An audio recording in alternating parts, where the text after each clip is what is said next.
I want to thank you all for coming out. I'm here with Frank McIntosh. He's the acting CEO of the Air Traffic Organization. I just had an opportunity to tour the San Diego International Airport Tower. And I got to tell you what, it's consistent with what I've been talking about for the last, several months of what we see at many of, whether they're towers or en route centers or TRACONs, the fact that we have old equipment, 1960s, 1970s, 1980s equipment that the great air traffic controllers use to keep people safe when they fly in and out of airports. But it is old equipment. There's equipment that's broken that they don't have access to because it doesn't work. We're in Southern California, so you deal with the sun in California. They actually have shades in the tower that they should be able to deploy electronically. They don't work. They had to actually jimmy rig the shades on strings so they can deal with the hot days in Southern California shining in their faces as they're trying to control traffic.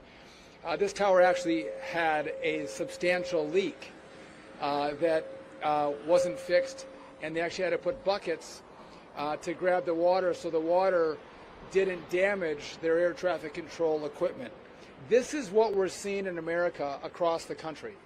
And it is long overdue that we actually put the money, put the resources into fixing our air traffic control system. I was just in Paris for a couple of days where industry converges to the Paris Air Show. And a lot of American companies, a lot of great technology. But I was looking at one technology, a common automation platform, that would allow air traffic controllers to increase their capacity by 30 to 40%, meaning they're going to be less stressed, but in a really busy airport, the busiest single runway airport in the country, they have the capacity to control more airplanes. This is the kind of equipment and technology we have access to. So right now, little status update. In the big beautiful bill, there's $12.5 billion that's going to be deployed for an upgrade of telecom. What does that mean? It means we're going to move from copper wires to fiber, which, by the way, the FAA is one of the last organizations in the world that still uses copper. We're going to get new radios, and we're going to get new voice switches as part of that money. We're using 1970s radar. In that money, we get new radar as well. And we're going to have money to upgrade some of the towers, not all of them, and have a new en route facility that's going to be funded. So the big beautiful bill is the one pathway we have right now that's going to start the funding, start the process, start the building, start the fixing of this old antiquated system. Now, that's not going to be enough. We are going to need a lot more money, but this is the one vehicle we have to start the build right now.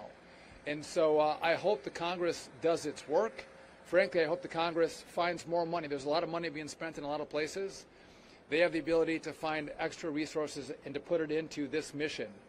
This is the most important infrastructure bill that we have in this country. This is the most important infrastructure project we've done in decades. And it needs to be fully funded. And so I'm here making sure we can highlight actually the equipment that's being used. And I think so many Americans, as they fly, which, by the way, it's safe because they have multiple redundancies. The pilots and the airplanes have multiple redundancies, so it's safe. But we should not be using this equipment. And we're at a place and a time where you've never had the American people, all of industry. We have 65 organizations that usually don't agree on a lot of things, 65 organizations that have all agreed that this has to be done. We have the Congress, we have the DOT Secretary, we have the FAA. You have never seen more alignment to actually fix a system that hasn't been paid attention to. It hasn't been the focus. And I'm going back to the American people. I think they would expect that their Congress and their government would make sure that this would never happen. This should never happen. We shouldn't be in this situation. As jets are flying over. But we're not going to let that be our story any longer. We're going to actually fix it. We're going to get the resources for it, and we're all going to work together to do it. It's not hard. It's going to take some money, take some trust, and take some faith. But I'm telling you what, in San Diego and so many other cities around this country, our controllers shouldn't be controlling air traffic. The lives of your families, yourselves, our communities, our neighbors, they should not be using this equipment. I think Americans expect much better than what we're using here today, and so we are leaning in hard. I hope the Congress leans in hard.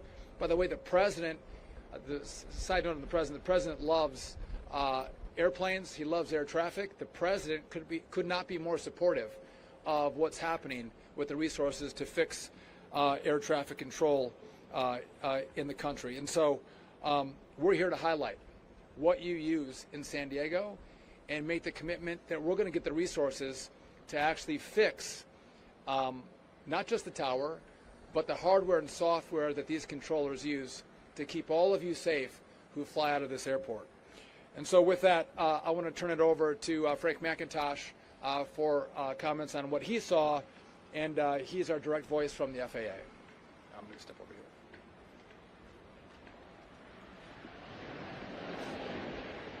Thank you for being here today, and it's an absolute pleasure getting to spend time with the controllers and the technicians who opened up to Secretary Duffy on the things they need to be successful as professionals in providing safety to the American public. I'm here today because I want to fully express my gratitude and my support for Secretary Duffy's bold and necessary action to bring the FAA air traffic control system to this century and to new technologies that are going to make us better at being the gold standard in providing safety and efficiency to the people of this nation. As a former air traffic controller and as a former air traffic manager of a building very similar to this, I know firsthand how critical it is for our nation's controllers to have reliable and resilient equipment at their disposal. They want to do the very best possible job for everyone flying, and giving them the latest and updated technology to do that job is paramount for our future. Every day, they're entrusted with over 1 million passengers. They deserve the very best equipment that we can give them. This major infrastructure project is not just important, it's urgent. Every day our technicians work on 74,000 pieces of equipment. That's 74,000 pieces of equipment that make the air traffic system go. And it's antiquated. As Secretary Duffy just mentioned, we have brilliant people coming up with adaptive solutions to making sure that the technology works. But again, they deserve better. There's also a broad coalition behind this, with strong bipartisan support from members of Congress and support from our labor unions, from the air traffic controllers and the technicians and people in industry. Our stakeholders all are behind this new infrastructure bill that Secretary Duffy is not just advocating, but is 100% enthusiastic about getting this for the controllers in that building as well as the rest of the country. This is a critical need for us. The challenges facing our nation's air traffic control system didn't just arise overnight, but they're here today. They're here in this fine facility at Core 30 Airport of San Diego, where we stopped providing support to some of the most important technology we have in there where it's in need of a definite enhancement, such as our STAR system. Our STAR system that provides an important connection from the TRACON to the tower hasn't seen a major enhancement since January of 2021. Last month, Secretary Duffy launched a comprehensive plan to replace our aging air traffic control system. This plan calls for upgrading our radar, our hardware, our telecommunications, and replacing them with cutting-edge fiber technology. San Diego and every facility in the NAS will greatly benefit from this technology. But more importantly, the American people will. While air travel remains the safest mode of transportation, we will face increasing delays if our equipment infrastructure is not replaced immediately. And we have a great opportunity under Secretary Duffy's leadership to get this fixed and make sure that the FAA remains the gold standard of air navigation service providers. Secretary Duffy, thank you for the opportunity to join you on this tour, to hear our technicians and our controllers tell us the challenges they face, and having your support as the Secretary. Thank you again, sir. We're going to take your questions in a second, but maybe I can put it into context, too, for the media. I've been in a number of different TV studios around the country, and you guys have some pretty remarkable equipment that all of you use in local television and national television as well. But oftentimes along the walls at your studios, you have pictures of people who used to work in the building, but also the equipment that you used to use in the building 40 years ago, 30 years ago. And the pictures that you have in your studios from 40 years ago, and how old and comical those pictures might look on the equipment that was used in your studios, that's actually the same equipment that they're using today to keep our skies safe. So to put it into context, again, the upgrades that you see every 5 years, 10 years in studios around America, that hasn't happened for decades up here. And that's unacceptable for the U.S. government. And with that, we're happy to take any questions you may have for us. Yeah. Secretary Duffy, a new NTSB report came out. We had a plane crash here not too long ago in military housing. The lights were out of service at Montgomery Bridge since 2022. What's the federal government doing to ensure airport projects are So it's a good point. And as part of the full view of our airspace, it also includes money to make sure that we have state-of-the-art technology and up-to-date technology at our airports across the country. Why were they still inoperable 3 years later? It's a good question. And why that wasn't taken care of, I don't know. I will tell you this. Those reports take 2 years. Those lights, the NTSB didn't say was the cause of the crash. Don't even know that they said it was a contributing factor. We're going to get more information on that crash in the coming months and years. But again, we want everyone to, when they fly, get to where they're going without incident and without harm.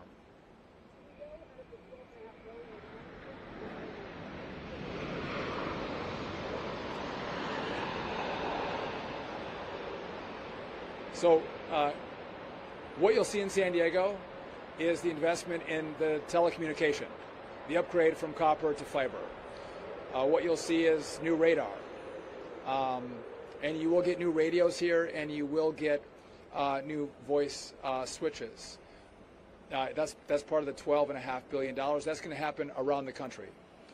And then we need additional money to actually fix the older equipment that you'll see up in the tower. And that's why the Senate's considering giving more money to this effort, and I hope they do, because again, this is a brand new, state-of-the-art system, and it's going to take 3 to 4 years, but we have to get started now, and that's why we need as much money as possible to make this happen. And this, by the way, just real quick, the Senate and the House, the Congress has given tranches of money.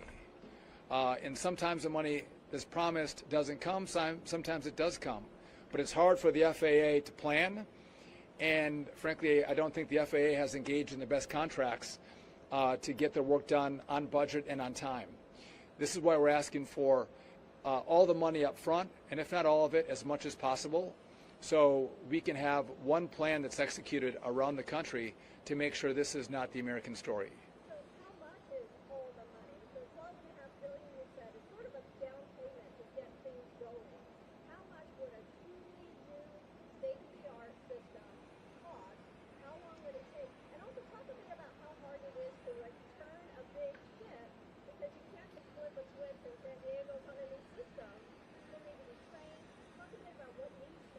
So it's tens of billions of dollars. Okay. Now, what someone might say is, oh my gosh, it's a $50 billion bill. It's not. The way your Congress spends money, sometimes they spend it like drunken sailors. I wish they would be drunken sailors on this mission, because it's a very doable project. It doesn't happen overnight, right? It takes time to do builds like this. But I'll just tell you, I mean, in Newark, we had a line that went down. You guys probably reported on that story because there was an outage twice for 30 seconds each, which by the way is frightening.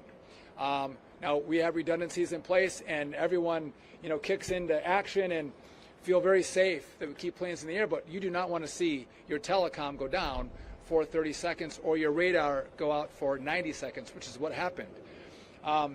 It was in 3 weeks. We worked with Verizon. In 3 weeks, they laid a new fiber line from the Philly Tracon up to Newark at N90. This has never happened for the FAA. We are getting CEO engagement. Everyone who's participating in what we're doing now is at the CEO level because they understand how important this is to America. They all fly, their families fly, their friends fly, and so the engagement that's happening now is way different. And I can't give you the exact time, but I believe that we can do this in the whole thing in 3 to 4 years.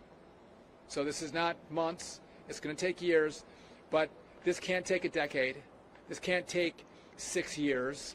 We have to start to move now and move fast. Yes. This bill allows $1 billion to improving the aviation workforce. Is that enough money to hire and train the necessary 500 So the question here is on our air traffic controllers, and it allows us to go up to 2,500 academy grads at Oklahoma City, which is where our academy is at. The problem is multi-layered, right? We have to get the best students into the academy, and there's been some roadblocks that we've had to work through, which we have to improve the pipeline of young people going to the academy. We're taking the best and brightest, the ones who score the best on the entrance exam. We give them bonuses when they graduate. And if they go to a more difficult to staff facility, we give them a $10,000 bonus. So yeah, that is incredibly helpful. There's other problems than money when it comes to air traffic controllers. What I've done as well is because our controllers, it's a stressful job. They can retire after 25 years of service. I've offered them a 20% upfront cash bonus to stay on and work, and they'll get that every year that they stay on. And so these are the best controllers that you have, the most experienced controllers. And so how do we incentivize them to stay and help us in this time of need? And you got to pay. And so we're doing that. And we're starting to see some of the results. I don't have all the data for you. We just rolled out that program. But I'm pulling every lever I can to get as many controllers to stay and into the pipeline and certified to make sure we don't have that shortage.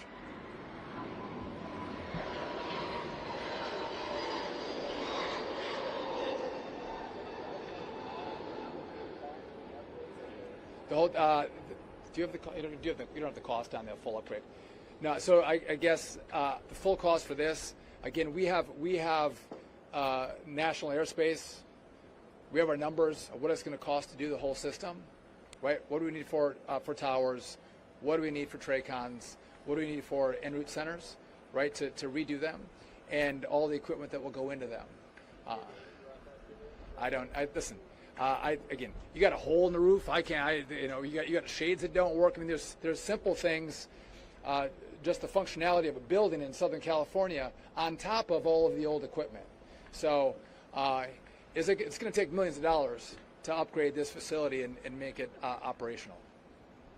Come back to you, yeah. It sounds like you read the NTSB's preliminary report about that emergency crash about a month ago.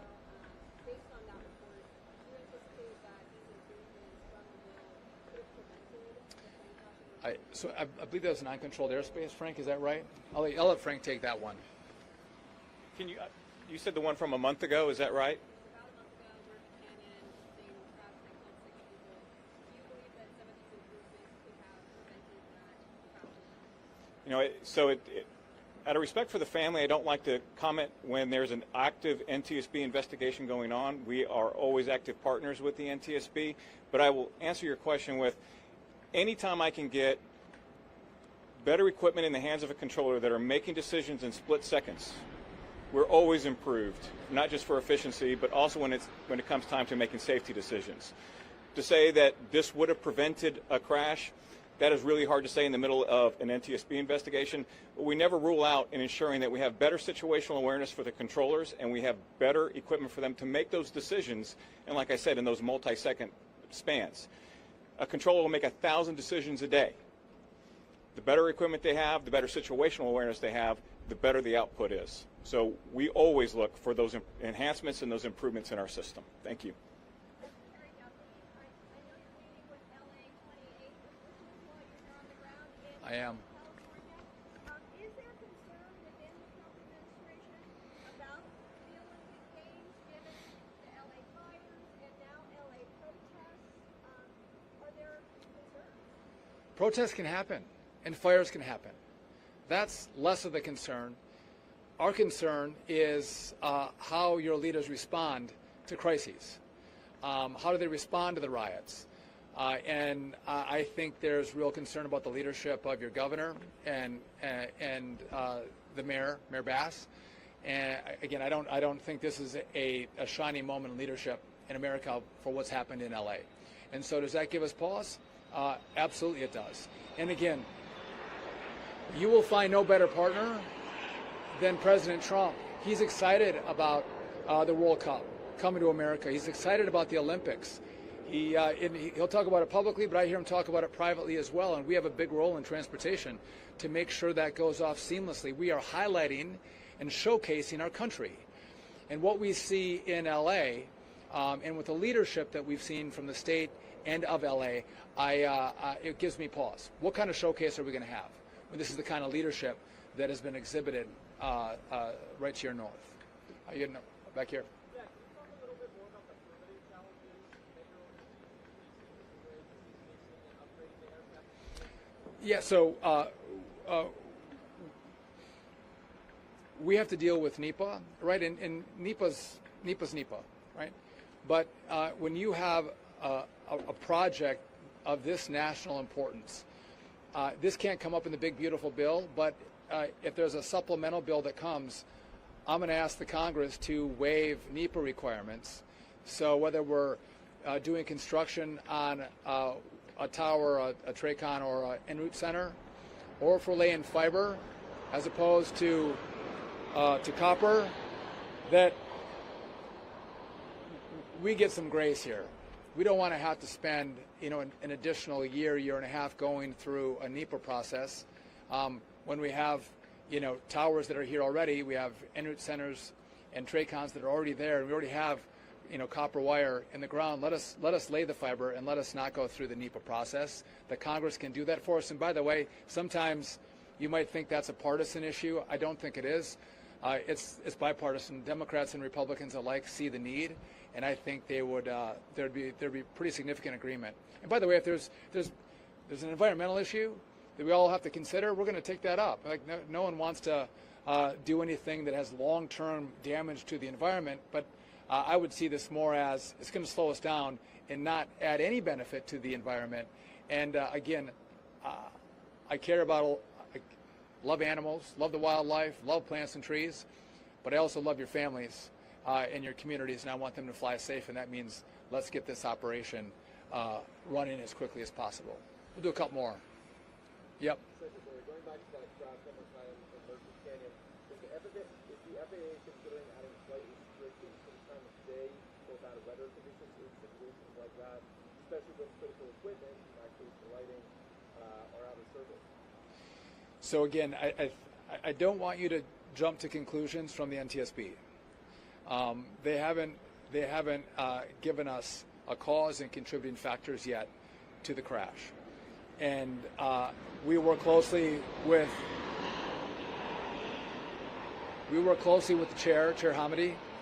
She's a great partner of ours, and this goes for across the national airspace and for aircraft. We wait for these investigations to be done, number one. But number two, in the course of an investigation, before a final report comes out, if there is a concern for safety, we work with the NTSB and we will take immediate action. So you would see us come out before, if we have critical issues in the airspace that can affect safety, we will make decisions and changes that are necessary to protect people. And that recommendation has not been made from the NTSB, as well as in regard to Air India. I'll do one more. You had a question?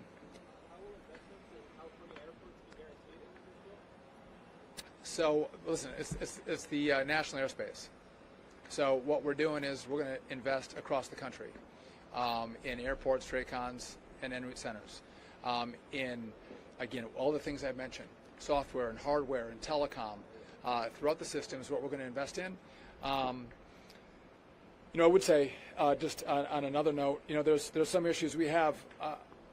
We partner with states and cities in the investments that we make. The federal government does that. I would be hard pressed to say if we have the lack of leadership that we saw in the LA riots, and then if LA or the state comes in and says we want the federal government to repair the roads that were damaged in those riots when they weren't taking appropriate action to stop the riots, I'm hard pressed to see how we're going to actually come to some agreement on that. It's everyone's duty to protect their infrastructure and protect people. And again, I support people's right to protest, to go out there and have your voices heard. You should do that. But when it turns to violence and we're using bricks and Molotov cocktails and we're damaging police vehicles and hurting law enforcement officers and we're destroying roads, that's unacceptable. And where is the leadership? I would love to have Gavin Newsom say, you know what? I want more National Guard. I want more Marines in my community because this is unacceptable. But instead of that, he's saying, I want less. Send them home. I can't wrap my head around how that is keeping people safe, officers safe, and your infrastructure intact. And so I know the president is following and watching this closely, and we'll continue to communicate and have conversations with him. No more questions, but I'll tell you one more thing. With regard to the California high-speed rail, you might have seen our press releases on California high-speed rail. Again, I would love to see high-speed rail in America. I'm not opposed to high-speed rail. I think we should invest in high-speed rail. You go to Europe, you go to Japan, you go to China, high-speed rail everywhere. So the one shining example of high-speed rail was going to be LA to San Francisco. A decade and a half for $33 billion. And what happens? You're, 15 plus years in and $16 billion in, and there's no tracks laid, and it's not going to go from LA to San Francisco. Again, it's my job to make sure we're looking at how federal tax dollars are paid and how they're deployed. And if you can't build what you've promised, well, why do we keep funding that? It doesn't make sense. Again, I would love to keep the funding going, but as of now, projections would show that high-speed rail would cost $133 billion, and they can't give us a time frame on when it would be done. So is it 15, 20 years? I mean, why do we invest in black holes? Aren't there other projects that we should invest in this country where we're actually going to see the results of those investments? And so those are the things that we think about. I want to make good investments in good communities and with good leadership. And can that be in every community in every state around the country? Of course it can. But when you show poor leadership, that gives us pause because you're not protecting the people and the infrastructure that we're responsible for when you don't respond to crises. With that, listen, thank you all for coming out. We appreciate it.